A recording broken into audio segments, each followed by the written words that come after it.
ሰላም ቤተሰቦቼ አማኑኤል ይባላለሁ የሙዚቃ አስተማሪ ነኝ በብዙ ተማሪዎች ጥያቄ መሰረት በዩቲዩብ መጥቻለሁ ቪዲዮውን ላይክ ሼር ሰብስክራይብ በማድረግ ተባበሩኝ ወደ ቪዲዮ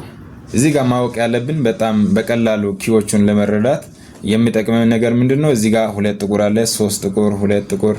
3 ጥቁር እያለ ይሄዳል ኪቦርዱ ላይ ስለዚህ ከሁለቱ ጥቁር መጀመሪያ ያለ ሁሌ ሲ ነች ከሶስቱ ጥቁር መጀመሪያ ደግሞ ኤፍ ነው እንደገና ሲ ኤፍ ሶስቱ መጀመሪያ ኤፍ ነው ከሁለቱ መጀመሪያ ሲ እያለ ይቀጥላል ማለት ነው ስለዚህ ኪቦርድ ላይ ያለው ኪዎቹ ይደጋገማሉ ስለዚህ አንድ ኦክታቭ እዚህ ጋር ሲ እስከ ሲ ያለውን አንድ ኦክታቭ እንለዋለን ስለዚህ መሃል ላይ ያሉትን እነዚህ 12ቶቹን መለየት ነው ወሳኙ ነገር ስለዚህ ሲ እዚህ ጋር ከሆነች እቺን ሲ ሻርፕ እንለዋለን ከዛ ዲ ሻርፕ ኢ ኤፍ ኤፍ ሻርፕ ጂ ሻርፕ ኤ ሻርፕ ቢ እንደገና ሲ እያለ ይደጋግማል ሲ ሻርፕ እያለ ይቀጥላል ማለት ነው ስለዚህ ሲ ዲ ኢ ጂ ኤ ቢ ሲ እንለዋለን ስለዚህ ወደዚህ ነጮቹን ብቻ ስናጠራ ሲ ዲ ኢ ኤፍ ጂ ኤ ቢ ሲ ከዛ ከሻርፑ ጋር ሲሆን ሲ ሻርፕ ዲ ሻርፕ ኢ ኤፍ ሻርፕ ጂ ሻርፕ ኤ ሻርፕ ቢ ስንመለስ ይሄ ራሱ ሻርፖቹ ፍላት ይሆናሉ ማለት ነው ከቀኝ ወደ ግራ ስንሄድ ማለት ነው ቢ ፍላት ኤ ፍላት ጂ ፍላት ኤፍ ኢ ፍላት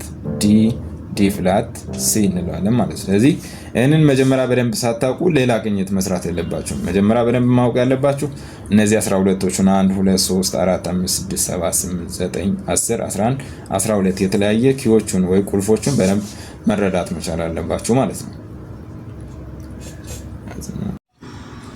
እሺ ከዛ ምንድነው ሲ ብለን ሲ ሻርፕ ስንል ምን ያክል ርቀት አለው በደንብ ማወቅ መቻል አለብን ሲ ብለን ሲ ሻርፕ ስንል ሴሚቶን ወይ ግማሽ ድምጽ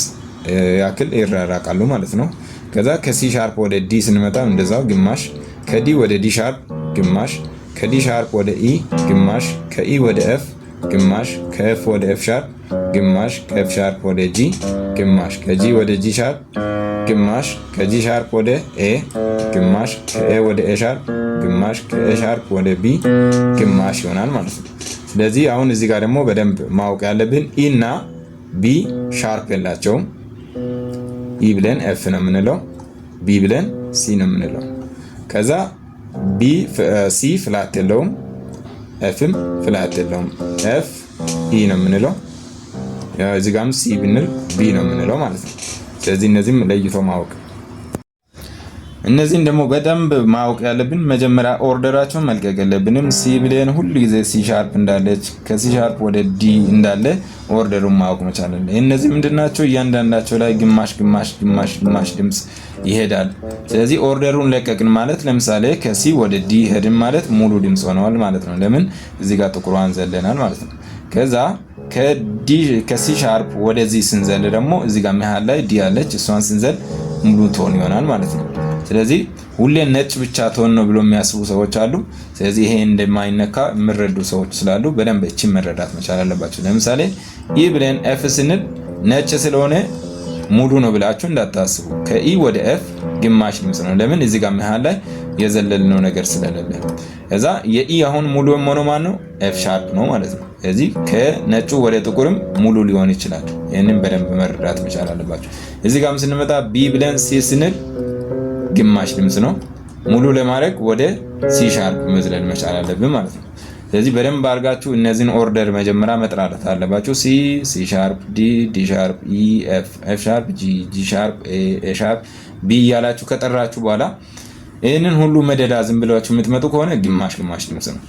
ግን ከዚህ ኦርደር ወጣችሁ ሲ ሻርፕ ብላችሁ ወደ ዲ ሻርፕ ቀጥሎ መምጣት ያለበት ሲ ሻርፕ ብሎ ዲ ነው እናንተ ግን ሲ ሻርፕ ወደ ዲ ሻርፕ ስትመጡ ሙሉ ሆነዋል ማለት ነው ስለዚህ እነዚህን በደንብ መረዳት መቻል አለባችሁ የትኛውን ቅኝት ከመስራታችሁ በፊት እቺን ነው በደንብ መረዳት ያለባችሁ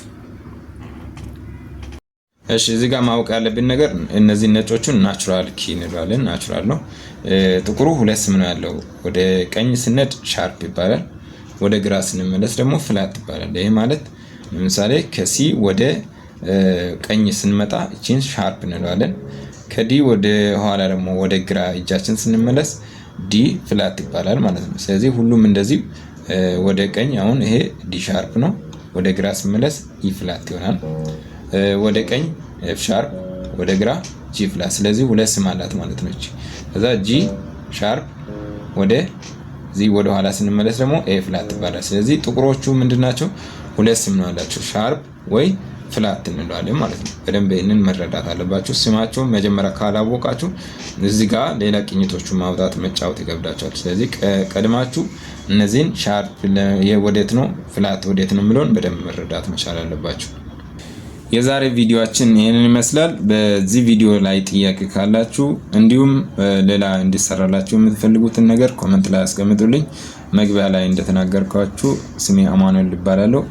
ላይክ ሼር እንድታደርጉን በአክብሮት ተጠይቃችኋለሁ።